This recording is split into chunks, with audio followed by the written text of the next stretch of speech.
What's up, everybody? Welcome to Move the Sticks, presented by Old El Paso. DJ and Bucky back with you. Buck, how heck are you doing, man? You have a good Christmas? Nice little time with the family yeah, there? Man, look at...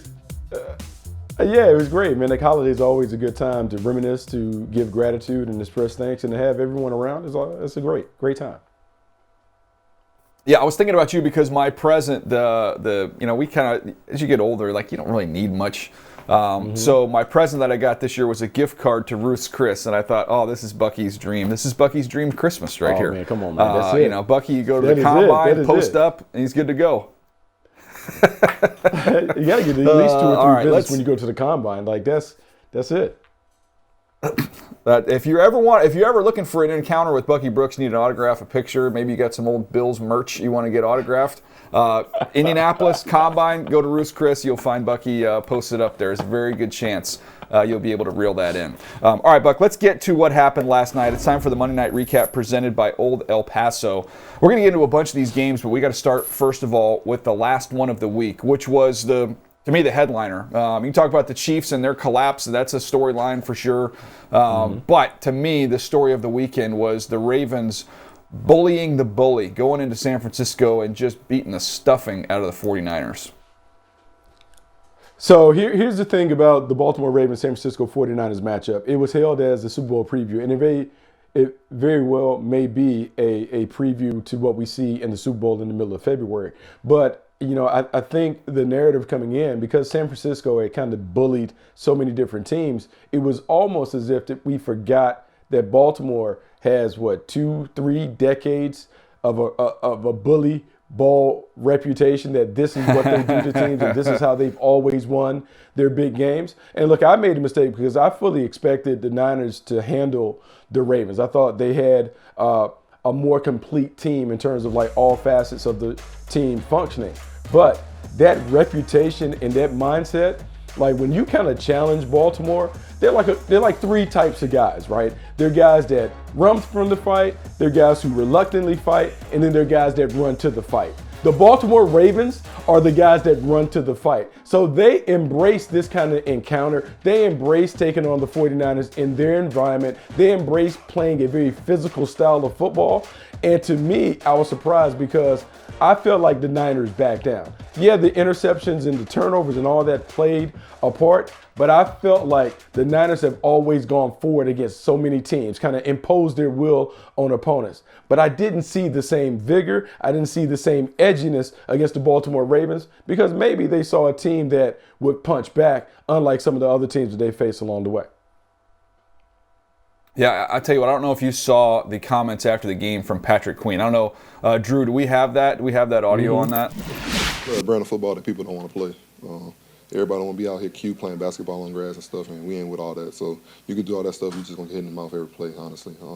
We could care less about all the pretty stuff you do, gimmick stuff. You just got to line up. You still got to line up, play football. You still got to get touched. So that's our mindset. That's how we want to come out and just, hit people in the mouth. Yeah, you still got to get touched. That's pretty apt description right there. I mean, I wish you could bottle that up, Buck, and share it with your high school team. I wish college coaches listen to this. That's the message. Like, hey, the whole world, from high school to college, the NFL has gone to, it's a space and speed game, right? Let's get out in space, let's get to our speed, and let's let them go. Basketball on grass, whatever you want to call it. And Baltimore said, yeah, there's a time and place where you got to see me. There's going to be physical confrontation. There's going to be physical battles. And as you mentioned, they don't shy away from that. They never have. And I thought they were uniquely positioned to match up with this 49er team. And going back to the game, you could see it. Buck, you saw a lot of 3 deep stuff, 3 deep, 4 under, and then the middle of the field is closed. And the 49ers live in the middle of the field. They live in the middle of the field with tight ends. They live in the middle of the field with their receivers. They like to get the ball to their backs. That's their space. Now, Brock Purdy actually made some nice throws out to the perimeter. Some of the better throws I've seen him make this year on the outside, trying to adjust to that a little bit. They hit Kittle a couple times early. And then after that, they just Baltimore just shut it down. And then as we always talk about on here, you love to say it, tips and overthrows will get you. And that was a big factor in Brock Purdy's 4 interceptions. I think both of these things can be true. In social media, it's hard to convey this message. You're not going to get it out in the character limitation there. But I still believe Brock Purdy should still be alive for the MVP. Everybody else has kind of buried him after this game. He had a bad game. He's still up there statistically with just about everybody. I think he's a really, really good fit in this system. He's played at a really high level. That can be true. The other thing that can be true is this team is not built to come from behind because Brock Purdy does not have the arm to be able to beat defenses when everybody in the stadium knows you're going to throw the ball. That's the whole thing about this Shanahan system. Everything looks the same. You come off that, he can diagnose, he gets to his reads quickly, he gets the ball out there with anticipation and accuracy. When there's no threat of the run, when they don't honor your run fakes, the ball is going to have to beat defenders. And I don't know, he's never had that big arm, didn't have that big arm coming out. And I tweeted out, I don't know if what you thought of it. My thing was when you saw Sam Darnold go in that game, and I watched it back this morning on tape, that's a different level. There's a reason why one guy was the third pick and one guy was Mr. Irrelevant. Not saying that, Brock's been a much better quarterback, much better quarterback than Sam Darnold. Right. But when you're trailing in a game where you have to throw the football, Sam Darnold has the arm strength to be able to do that, whereas Brock Purdy, I think that's a question mark that's going to hang out there. So, DJ, there's this huge debate, right? It exists on the Twitterverse. It started when Cam Newton talked about it. We've done our own version where we talked about trucks and trailers. Cam Newton used game managers versus game changers, and everyone was up at arms. But what it is a very nuanced conversation about the levels of talent that play the position. And there's some guys that have a different level of talent that makes them uniquely positioned to change the game based on not only what they can do inside the structure of the offense, but what they also can add. Sometimes that's athleticism. Sometimes that's arm talent where you can change arm angle. You have special talent. Like Matthew Stafford would fall in that category in terms of his arm ability, his arm talent is game changing. Other guys, everything has to be right. The way you manage them, the way you operate the team, the way that you understand how to distribute and get the ball to the playmakers is that. It's almost like having two different types of point guards, right? The guy who is the high assist guy versus the scoring guard. Both are effective, both are functional, but there's a cap on each of them.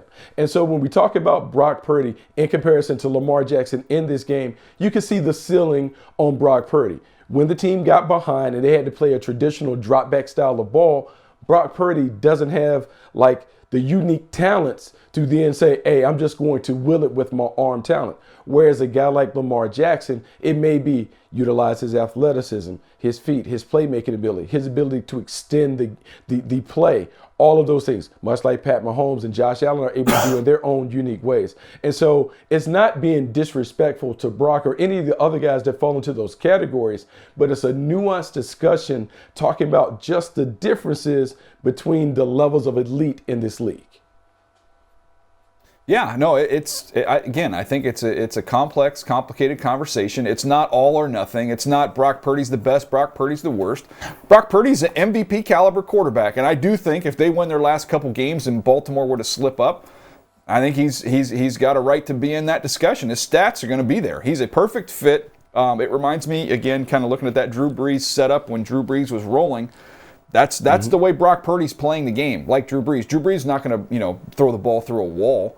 But his superpower was being able to see things, diagnose things, and get the ball where it needs to be, and that's what Brock Purdy has done. So, anyways, it's an interesting discussion. Lamar, on the other hand, the stats don't blow you away, Buck, but when you're watching it, it's just at some point in time, it's just kind of like the eyeball test of my eyes tell me that he's different than everybody else out on the field, and he makes this whole thing work. Mm-hmm. So here's the thing about Lamar Jackson. Here's maybe why I slept on the Baltimore Ravens. Coming on the heels of watching the Ravens up close and personal, watching their offense, it kind of reminded me a bit like playing the video game, right? So when you're playing the video game and you have the quarterback and your quarterback is faster than everybody else, sometimes you just kind of move around and just wait for your guys to uncover, or you just take off and run. I feel like for Baltimore, that's kind of like what they have in their pocket. They're not using Lamar Jackson like he was used previously. They do on occasion, they'll pull the zone read to do some design quarterback runs.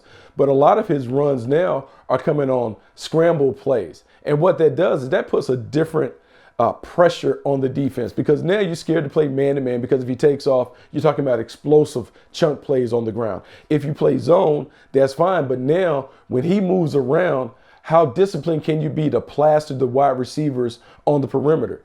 In a way, he is doing what Pat Mahomes has done the last few years in terms of buying time, but he's doing it, I would say, as a better athlete. And so it now has made the Ravens offense dangerous and maybe more difficult to defend, even though I would say schematically it's still very simple, but his ability to pick up yardage as a drop back passer as opposed to the primary runner changes the equation and really flips the script for how defensive coordinators have to defend this offense.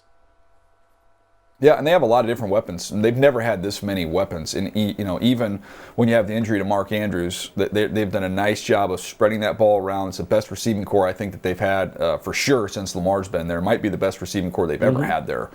So a lot of talent around him. One thing about the Ravens, they've won 7 games by 14 plus points this year. So they're not just winning; they're hammering teams and some good teams along the way.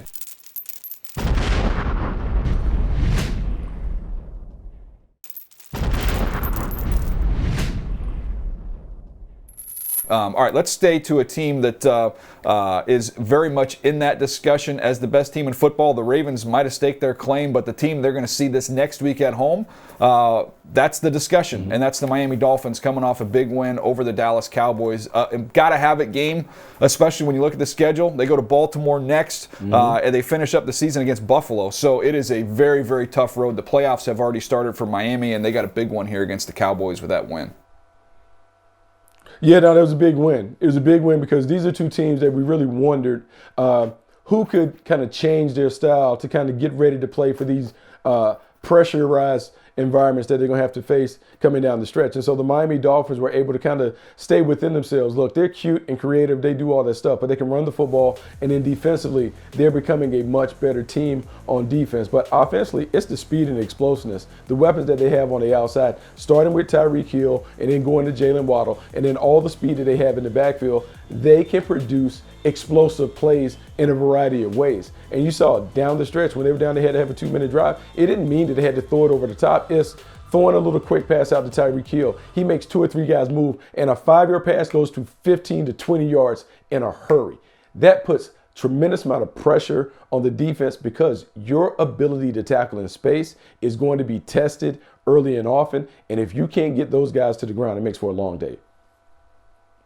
Yeah, they have 5 guys with a catch over 18 yards in this game. And when you watch it, one of the things that I wrote down when I was watching it this morning, the timing and the trust. You know, it's hard to have one without the other, right? And Tua Tagovailoa, those bang eights that they're throwing, which to me is hilarious when you watch them. Tyreek Hill, Buck, has to gear down. Like, you want to hit that thing. I think about our colleague Michael Irvin, like kind of him and Troy Aikman made that route famous with hitting that skinny post, that bang eight where the back foot ball is gone. Tyreek has to gear down off the line and kind of pace himself because he's going to get to the top of the route too fast. But their timing is beautiful. To a back foot, bam, ball's gone. You can't defend that. I mean, you can speak to it as somebody who's played both positions, corner and wideout. When you have that type of timing and a perfect ball and you have the speed and the explosiveness of somebody like Tyreek Hill, what do you do? What are you going to do on that? And if they're not going to hit that, then they're going to end up, he's going to push you and he's going to curl up at about 20 yards after he's just poured on the speed to run you out of your pedal. It's just like these completions are there anytime you want them. And I watched this tape right after I watched the Kansas City Chiefs tape, and that's another conversation we can have later. But it was so drastic, the difference between the offenses, the space that the speed creates. And it's not just him, it's Waddle. Cedric Wilson did a nice job in this game. Robbie Chosen got one for 19 yards as well. You feel the speed, and when you combine the speed with the timing and the accuracy, I know the Ravens said, everybody likes to play basketball on grass, and we're going to punch you in the mouth. That when they play it at the level that they played at when they needed it with Miami, again, 22 points doesn't light up the scoreboard. But when you need it, man, I'm looking forward to that matchup fast forward to next week. Yeah, it's interesting because that contrasting style will challenge the Baltimore Ravens in a different way than the San Francisco 49ers did. But what you talk about when it comes to Tyreek Hill and Tua Tagovailoa and Jalen Waddle, that bang eight. So you gave credit to Troy Aikman and Michael Irvin. I'm going to take it back to the team that you currently work for, the Chargers. So I came into the league, Charlie Joyner, who played with the Air Coryell Chargers with Dan Fouts. Don Coryell was the head coach. He was my first position coach with the Buffalo Bills. He openly discussed how he and Dan Fouts could throw that route blindfolded. He he talks about the timing of the route makes it where it's unguardable. If you look at the dimensions of the football field, he says you line up in the middle of the numbers, you run to the bottom of the numbers, which is the side closest to the sideline. You hit that at about 10 to 12 yards, and you make an angle where you should catch that ball 21 yards down the field, 1 yard on top of the numbers, and it is unstoppable depending on the leverage of the corner. And the complement to that is the speed out. So the corner can never be right.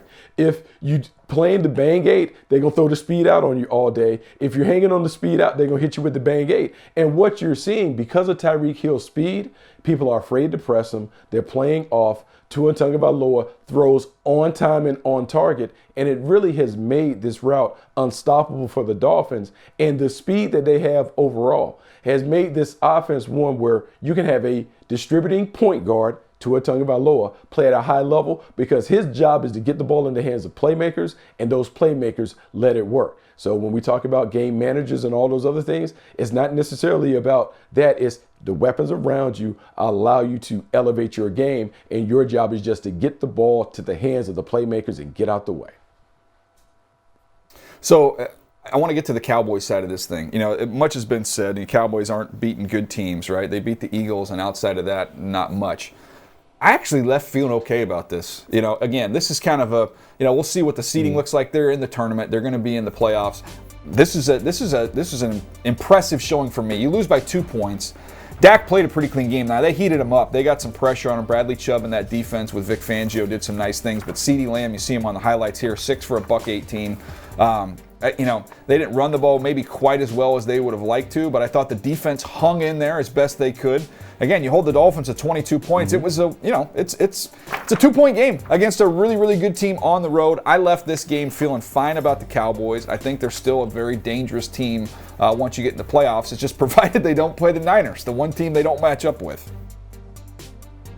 Yeah, no, look, I think you should feel good about it, because let's be honest, they had an opportunity. They were up in the waning moments of the game. This is exactly how Dallas probably wanted the game to play out. To hold the Miami Dolphins to 22 points, that is a win. This is a team that is capable of hanging 40 burgers on everybody.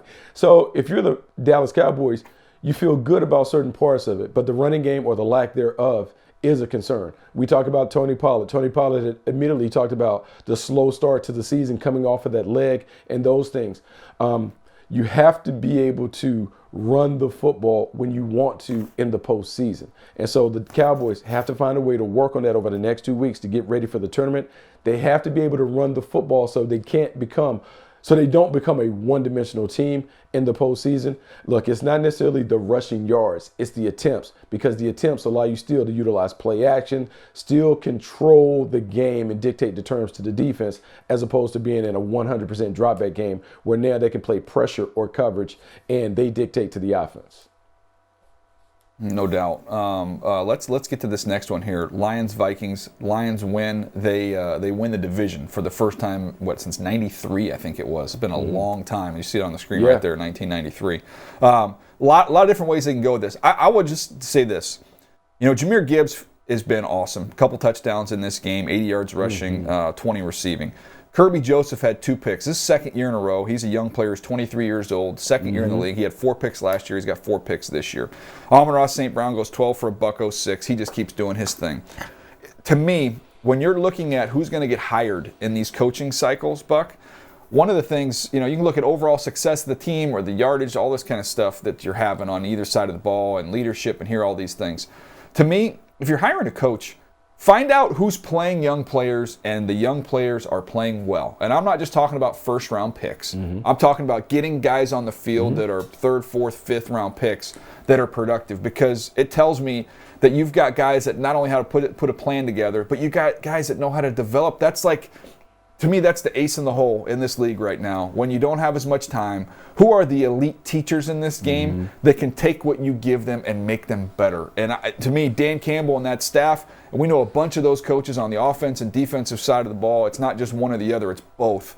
But they should be candidates, because they have got young guys on the field and they're playing lights out. Yeah, look, I'm gonna give a lot of credit to Dan Campbell and that staff. That staff, it was a lot made of this. That staff is loaded with a bunch of former players. You think about Mark Brunell and Aaron Randall and Aaron Glenn and so many other guys, Hank Fraley and so many other guys that are working with them. So those young guys have done a really good job of helping those guys grow from newbies to learning how to play and crafting it. But DJ, I think it even goes beyond that. I think if you're thinking about Ben Johnson or one of the other guys on the staff, I think you need to dig into their personnel department and talk to Ray Agnew and some of those other guys, because the pairing of the general manager and the coach, we're now seeing how important it is for everyone to be on the same page. Brad Holmes has brought a bunch of draft picks to the table. Dan Campbell has been willing to take those young picks and put them on the field. And that stuff has worked. And we've talked about the need to have the synergy between the front office and the coaching staff. If you're going to be a draft and develop team, a draft and develop franchise, everybody has to be on the same page. And when I look at the Detroit Lions, and each week we talk about the rookie output score and how many of those times those guys have been on the list, and not just the first rounders, it is a franchise philosophy that we're going to play the young players, and everyone is on board, and the Detroit Lions have been rewarded for that.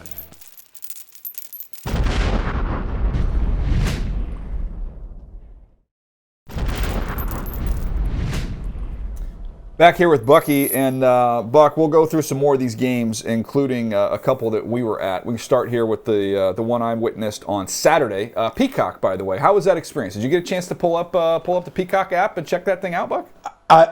I did get a chance to see a little bit of the game. I was nice. You guys jumped out. The Chargers jumped out. Yeah, it was different. It's different. It's a different experience. It's so many different ways to consume football these days. You're just trying to get your arms around it. Yeah, it was a game. It was actually a fun game to call after the week before where the Raiders ran the Chargers out of the gym. This was a competitive game. Giff Smith taken over as the interim head coach. I thought he had these guys ready to go. They played hard. Easton Stick actually, for the second week in a row, made some nice throws. Used his legs in this one. Ran the ball pretty well. It was enough to show that I think he's a competent, capable backup quarterback. So happy for him on the Chargers side of things. But this is about the Bills. They're 9-6 now. This is a team that now is in the tournament, just need to handle their business coming down the stretch. Josh Allen didn't have a super, blow you away game, but Buck, the explosive plays were still there, and he found them through Gabe Davis in this one, who had been kind of missing in action. He hit him on a go ball. He extended plays, made things happen.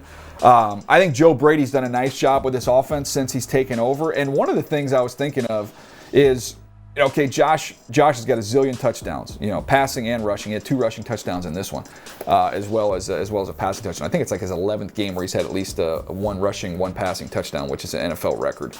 But when we think about him getting himself in trouble with turnovers, right, that's been the issue. So their vertical game, their vertical pass game has been on the outside. Take your shots on go balls, double moves. Let him try and be aggressive on the outside because there's no trouble out there. And then outside of that, hey, use your legs, make some things happen, try and get the run game going a little bit. James Cook did fumble twice in this one. That's something he's going to have to clean up. But I think they found a way to still be dynamic, explosive, without maybe putting the ball in as much risk. He did have the 1 pick. But that, to me, I think is an adjustment from Joe Brady instead of trying to jam everything into tight windows into the middle of the field. Yeah, you have to know your personnel. And I think knowing the personnel is knowing what the quarterback does really, really well. And what Josh Allen always has is his unique superpowers, his ability to not only run it, not only his superior arm talent, but his ability to buy time and improvise and do those things. So it's funny, you talked about the one-on-one coverage on the outside taking the goal balls, but DJ, how about when he scrambles and takes the deep shot down the boundary? His ability to stress the defense as a dual threat playmaker. And so when we talk about game changers, I'm not saying that every game changer has to have athleticism, but man, in today's game, when your quarterback is athletic and can extend plays and buy time, it allows you to put so much stress on the defense horizontally and vertically because, man, he makes them have to hang with the people. You don't know if I stick with my man, do I go chase the quarterback? And then as soon as I just kind of peek at him, he'll throw it right over my head. And that's what Josh Allen has been able to do.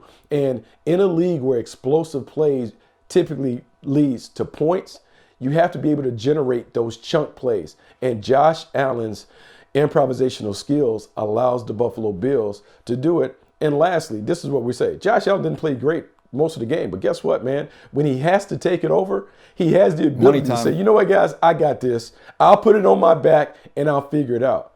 DJ, that is what every franchise is looking for from their quarterback. You need a quarterback that can do that because it's too hard in this game to always get the play calls right. Sometimes you want your quarterback to be able to erase some of your mistakes and make it look good on the back end. The game on the line, Chargers go cover 0. They get pressure on Josh Allen. What does he do? Kind of a Mahomes type move where he just retreats and buys time that way. The Chargers miscommunicate the bunch in the release. They end up popping free. But if Josh Allen's going to just hang in there back foot and try and throw it, there's nothing. And he's going to get hit in the back of the head. Mm-hmm. He does a nice job retreating, buying time, back foot, makes an impressive throw, and it was a game winner. On the other side of the ball for the Buffalo Bills, Buck, we talk a lot about the importance of, winning quarterback play and can you get to the quarterback? Mm-hmm. Like that's the championship philosophy here. So tell me if you think sacks are an important stat or they're an overrated stat. The number 1 team in the league in sacks is the Baltimore Ravens. The number 2 team is the Miami Dolphins. The number 3 team is the Buffalo Bills. The number 4 team is the Kansas City Chiefs. And number 5 team is the Indianapolis Colts. I mean, these are all playoff caliber teams with the top 3, Baltimore, Miami, Buffalo. And I would say even though Kansas City is not right now offensively, their defense has been pretty elite. They have the capability, the ceiling of a quarterback playing at a monster level for a 3 to 4 week playoff stretch and a defense that can rush the passer. Those are especially those top 3, Baltimore, Miami, Buffalo, those are Super Bowl caliber teams. Yeah, Super Bowl caliber teams. You talk about the Kansas City Chiefs, but yeah, one of the reasons why they're able to hang in every game is because their defense has played lights out. When you think about the Buffalo Bills and the other teams that you mentioned, Miami, Baltimore, being able to sack the quarterback, well, DJ, this is a game where we talk about negative plays, splash plays, as Mike Tomlin always likes to talk about. They changed the game because when you hit the quarterback and you knock the quarterback down, a couple things happen. Not only the negative yards from the sack, but it quickens the clock. A quickened clock leads to hurried throws, errant passes. Those passes eventually are tipped or overthrown. They lead to turnovers. And so it all works together. The pressure from the front line, whether it's you bring in second level defenders, whatever, if you get pressure on the quarterback, it increases your opportunity to get turnovers and to change the game. And you have to be able to do it. And the teams that don't have the ability to knock the quarterback down, you're going to have a hard time staying in the tournament for the long term because you're not going to generate enough negative plays to win. No question. And that is a team in Buffalo that's done it. The Baltimore Ravens, they're at the top. Them and the Miami Dolphins, 1 and 2 in that category, going to square off this week. Looking forward to that one.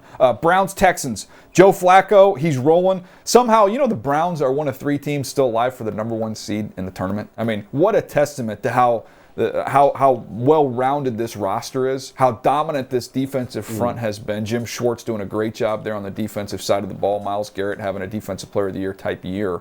But Joe Flacco stepping in and not only saving the season, Buck, making them a dangerous team. Yeah, making them a dangerous team. And look, I'll say this. Joe Flacco has been able to make them dangerous despite having an issue with his own turnovers. Like, he turns the ball over, but his aggressiveness in the passing game forces you to defend every area of the field. It has loosened up the block that teams have on the running game because now you really got to back up because Joe Flacco will take those shots. And if you don't, if you're stubborn, he will go to Amari Cooper over and over and over again. Amari Cooper had over 250 yards, maybe 265 yards, some ridiculous number catching the ball, and it's because Joe Flacco is willing to let it go. And as teams are preparing for the Browns, they have to prepare for a different version of the Browns. And I'll be honest, this version is even different than the version that we saw with Deshaun Watson. And so Kevin Stefanski has been able to aggressively use back pages of the playbook to allow this team to be more aggressive. They've scored more. And with the defense that they have, if they can put a 14 spot on you and allow Myles Garrett and company to begin to harass the quarterback, the turnovers begin to come in bunches, and that's when they go from good to great. One of the things I love when you have an offensive head coach with a dominant defense, because so many times when you have a defensive head coach with a dominant defense, they tell the offense, hey, don't screw up, don't turn it over, we're going to keep the score down, we're going to win 13-10. Whereas an offensive coach with a dominant defense says, you know what, our defense can bail us out. Let's play aggressive. Let's go out there and chase points. Even if we make some mistakes, our defense is going to be able to back us up. Maybe they'll get, force a field goal, they'll get off the field. But let's play aggressive because we can live with some turnovers, but let's go out there and try and chase points knowing our defense has our back. It's two totally different philosophies.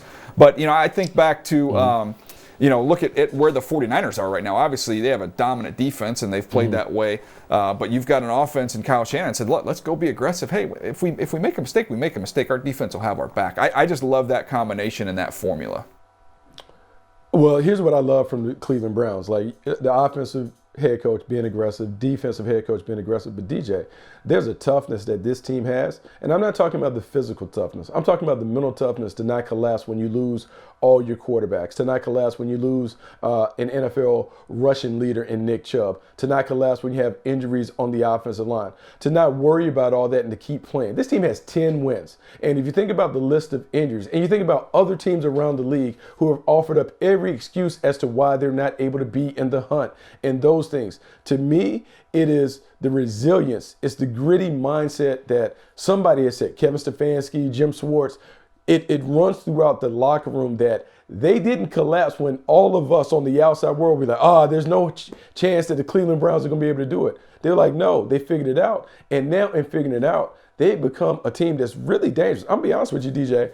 I know Joe Flacco is 38, but this team is more dangerous now than they were at any point during the season. And I think when we kind of ask some of these teams who we may not want to face off with, I certainly don't want to face off with the Cleveland Browns because the defense is legit. And as long as Joe Flacco is pushing the envelope like he has, they have a chance to knock off anybody in that AFC playoff field. Yeah, and I always said this too, when you get to quarterbacks in the postseason, it's about ceiling, it's not about floor. A floor can get you through the regular season. A high floor can help you win double-digit games. When you get in the tournament, it's about can you elevate, and can you elevate for 3 to 4 weeks? That's it. And that's what Joe Flacco has already done the first Super Bowl that he won. It wasn't like he was this unbelievable quarterback throughout the whole season. He was unbelievable for a month. That's all you need. It's about the ceiling. It's not about the floor. You tell me if I'm wrong there, Buck, but that's what I've always believed. No, because in the playoffs, and as we get into the playoffs and begin to have these discussions, DJ, the microscope then goes to the quarterback because the teams are even. Now it's all good teams in the tournament vying for the title. And so the separating factor is the level of the quarterback. Can the quarterback take his game up a notch and lead the team and the offense to higher heights? And so when we talk about Joe Flacco and how he elevated during that Super Bowl run with the Baltimore Ravens, where I think he had 11 touchdowns and only 1 interception, and he made play after play after play. Well, that experience matters. And that experience not only matters for him, but it matters for those around him. We always talk about how the quarterback is a force multiplier. And you and I have talked about how the one thing that a franchise quarterback, or a true, legitimate, elite franchise quarterback can do, he inspires hope. Well, when they know that that quarterback has a higher ceiling, not the floor, a high ceiling where he can do it in a 3 or 4 game stretch, where everyone begins to believe that those Super Bowl dreams can become a reality. Yeah, no question. I'll tell you what, the Browns, it's going to be an interesting team if they get when they get into the tournament and who they match up with.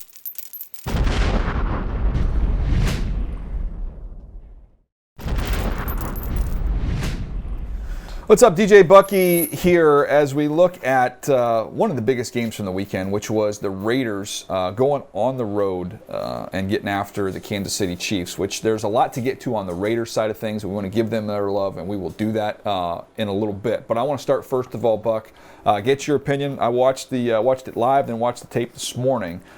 Just your opinion on Chiefs offense and what the heck is wrong with this group.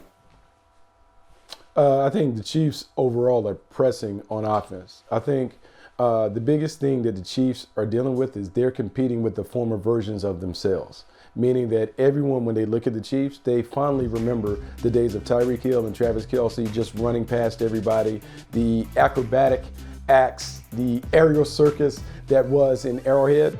That team no longer exists. And so as soon as the Chiefs come to that realization that they are a different team and that they have to play a methodical brand of football that requires Pat Mahomes to get the ball out of his hands quickly, that requires maybe a little more reliance on the running game, that they have to be more of a half-court offense than a fast-break offense, they'll be better for it. Right now, they want to go back and try and get these big chunk plays, whatever, and it's not there. And I'll say this, Andy Reid has to be more patient and disciplined when it comes to taking the 3 and 4 yard play, whether it's on the run or the quick passing game. They have to make a decision that they're going to be more efficient operating a dink and dunk style of offense as opposed to trying to push and push the envelope with all these creative plays to generate these explosives. Right now, they don't have a team that has the players that can deliver those explosive plays, so they got to make the change and be who they are.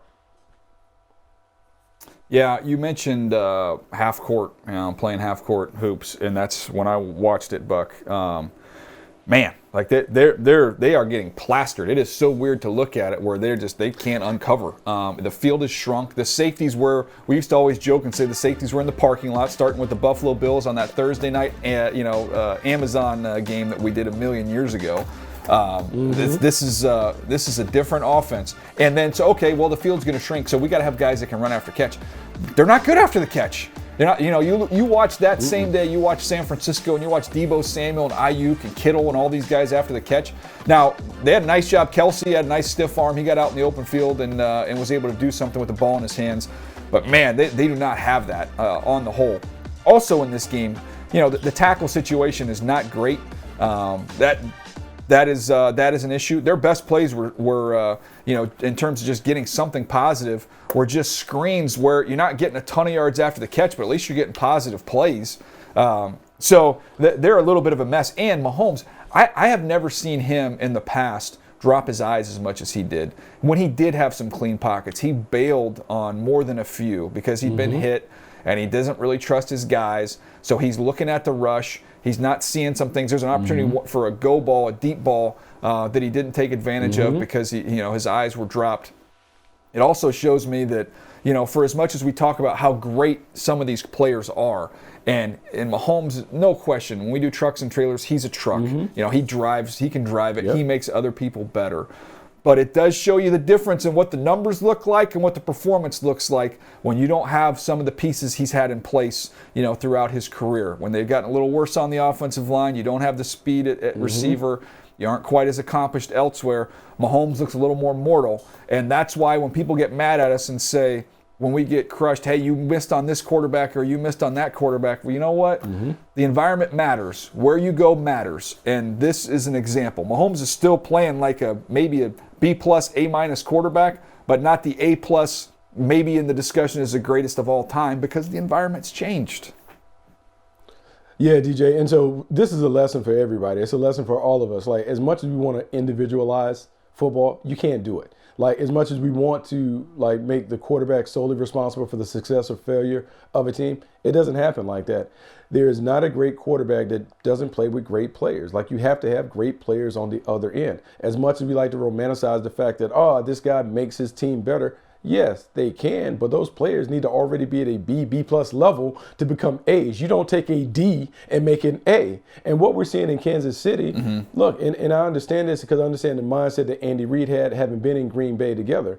There was a lot made when we were in Green Bay about the system making the players on the perimeter. You have a Hall of Fame quarterback. Look, the system will elevate the players.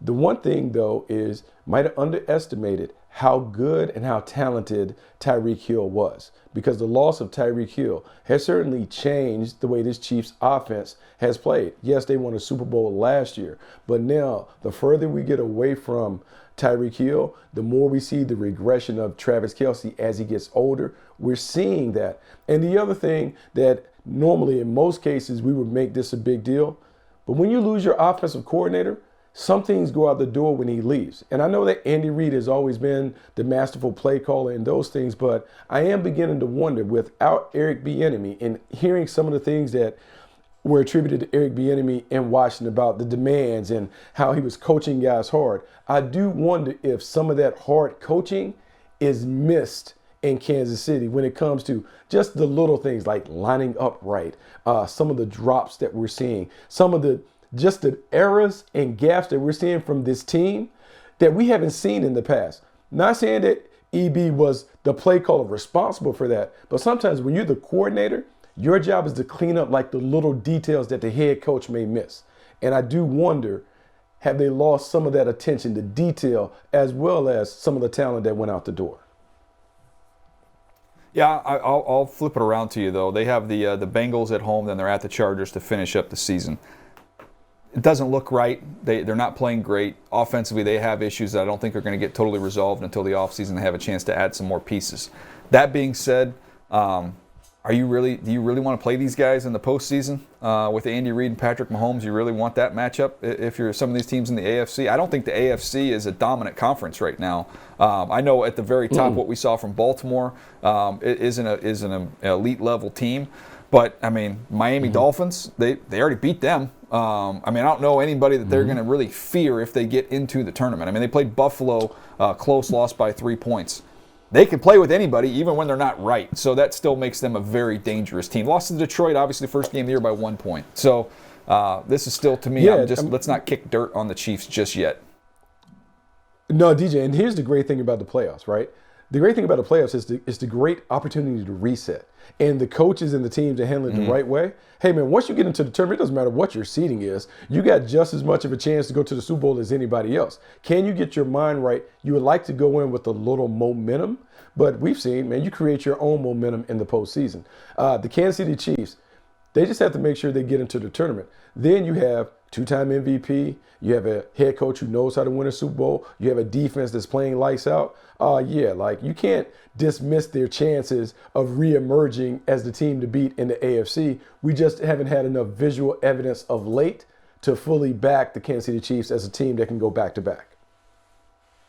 No doubt. All right, let's switch gears here. It's time for Sacks and Quarterbacks, presented by Campbell's. And let's give the Raiders their love. Let's give Antonio Pierce his love. Let's give that defense led by Max Crosby their love for what they did to the Kansas City Chiefs. It has definitely been a power statement from Antonio Pierce to let his bosses know, hey, maybe last time you had Rich Bisaccia, the team was playing well, you got into the postseason, you decided to go out and hire a bunch of new guys and really kind of kick the old guard out. Antonio Pierce is saying, hey, don't make that mistake another time here. Yeah, no, he's done a really good job, DJ. And I think when you watched the tape, you saw this. I'm really amazed at how simplistic the game plan was for the Las Vegas Raiders. There was a little bluster coming out of the Raiders camp before the game about, hey, man, physicality, violence, really kind of punching the Kansas City Chiefs in the mouth. If they're going to do all that other stuff, like you got to hit them. You got to make it a very physical affair. Well, DJ, when I watched it, it really came down to effort, discipline, physicality. Those zones where we're talking about those guys not uncovering, DJ, those zones were high school 3-deep defenses, 4 under, 3 deep. Hey, they throw the check down, they rallied and they tackled. But they were able to play those 7-man zones and a little occasional man-to-man because up front, they were absolutely wearing them out. Max Crosby and Kuntz, they were just ripping and running, relentless in their pursuit of the quarterback. And look, they made Pat Mahomes uncomfortable. And so it ain't about the trickery, it's about the execution. And the execution from the Raiders the last few weeks has been superb, which is a testament to what Antonio Pierce and Patrick Graham and all the other coaches have done. Yeah, I want to give our old colleague Mike Mayock a little love here too, because when you look at Max Crosby, who's really one of the best players in the league, regardless of position, Mike hit a home run on that one. Also, Malcolm Kuntz had 3 sacks in this game. He's got 7 sacks now on the year. He has turned himself into a really, really good young player. He's 25 years old in his 3rd season, really starting to produce and gives them a pair of dynamic edge rushers there on the opposite side. You mentioned Patrick Graham doing a wonderful job as well. It's been impressive to watch it. I saw it, the week before, Jack Jones jumping in the lineup, jumping a route for a pick 6 against the Chargers. Why not? Double up, do the same thing again in this one. So it's been fun to watch how hard they're playing.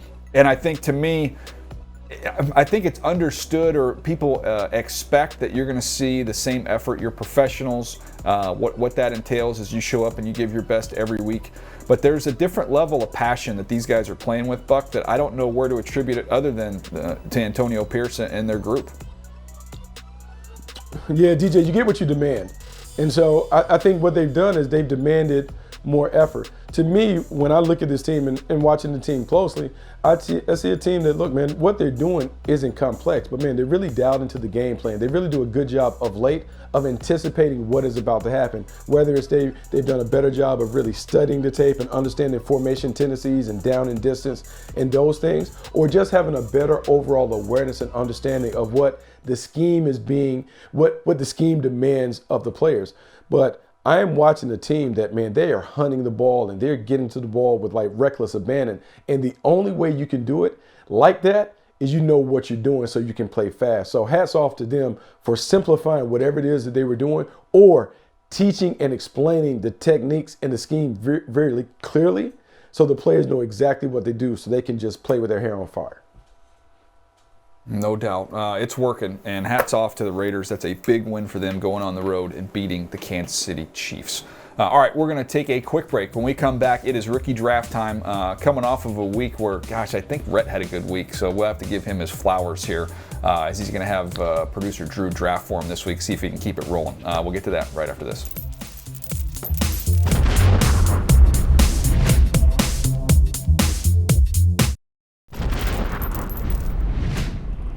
All right, well, it was a good week for our buddy Rhett in the rookie draft, I should say, last week. He piled up 7 points, 2 first-place finishes for the week, with Bryce Young and Jahmyr Gibbs both having big weeks. And then he also got a point from Sam Laporta for being second place on the tight end, or the pass catcher spot there. Bucky got a point for DeVito.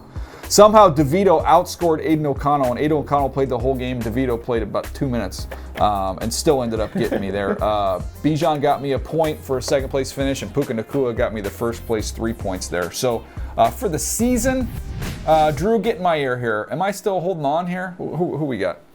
I'm up by 3. Okay, so I'm holding on tight here. Drew's going to fill in for Rhett, and so Rhett has the first pick, followed by me, and then you. And Drew has already given me the heads up that Rhett's first pick, he's taking Jahmyr Gibbs as he tries to keep it rolling there. Jahmyr Gibbs has been awesome, so no problem with that selection there. I'm going to come back, Buck. I know that it's not official if he's playing at this point in time, but I'm going to gamble. I'm going to take C.J. Stroud and hope that he's good to go and back for the Houston Texans, and see if he can't get them back on the right track. Man, they miss him in a big way. So I'll go with Stroud here. Oh, okay. Well, look, I guess I have to go back to back, and this is going to hurt me because I'm going to do something that I don't believe in the fantasy world, but I have no choice. I got to take Bryce Young. He's going to play against the Jaguars this weekend. Hopefully he can get yards, but find a way to lose. And then I'm going to take Bijan Robinson right after that. So now I got 2 playmakers getting ready to go, and maybe both of those guys can have a good week. Okay, well, that makes it easy for me. I'm going to go Puka Nacua for the second week in a row. He's been good to me here. So I feel good about this Stroud-Nacua combo that I've got. Drew, you've got back-to-back picks for Rhett here. Find a way to screw it up. Who do you got? He's going to go Zay Flowers at the wide receiver spot, and he's going to go Aiden O'Connell at the quarterback spot. And I think that's more of a Drew pick than a Rhett pick, because Drew's a Raider guy, and he thinks that Aiden O'Connell is going to complete a pass in the second half this week. He's very confident about that. So he's going to go in that direction. I've got running back. Gosh, I guess let's see here. I got to go Achane, right? That's going to be a tough one against the Baltimore Ravens, but maybe he catches the ball out of the backfield a little bit. All right, I'm going to go Achane. I don't like that pick, but that's what I got to do here. Buck, you got the last pick. Yeah, I'm stuck because I think my guy Jordan Addison got hurt, so I think I may have to go JSN, Jackson Smith and Jigba, to see if I can figure it out. Okay. All right, Jackson Smith and Jigba for Buck. There you have it. Rhett is going to trot out Jahmyr Gibbs, Zay Flowers, and Aiden O'Connell. I'm going to trot out Stroud, Puka Nacua, and then Devon Achane. And Bucky is going to run out there with Bryce Young, with Bijan Robinson, and with Jackson Smith and Jigba. So it's pretty close. We've got a pretty close race here as we head down the stretch. We'll see how it works out this week. By the way, Bryce Young, real quick, nice to see him get a little protection, have an opportunity to push the ball down the field. Had his best game as a pro. I think that was a good one he can build off of, and I think a good reminder that this guy doesn't stink. He's not void of talent. He just needs a little help, and he got a little help. And Buck, we actually saw him play pretty well. I was excited for him. Good for him. Yeah, no, he played pretty well. The last couple of weeks, the Panthers have played better, kind of settling in under the interim head coach Chris Tabor. So this is a good set of performances for Bryce Young, build some momentum heading into the offseason. No doubt. All right, well, that's going to do it for us today. This was a fun one. Hope you guys enjoyed it. Again, we're here just about every day with more podcasts, so be on the lookout for those. Until then, we'll see you. And actually, I always say that until then, we'll see you. It doesn't even make any sense. We're leaving right now is what I'm saying. If I haven't said it already, Happy New Year, everybody. We'll be back with more episodes here on Move the Sticks.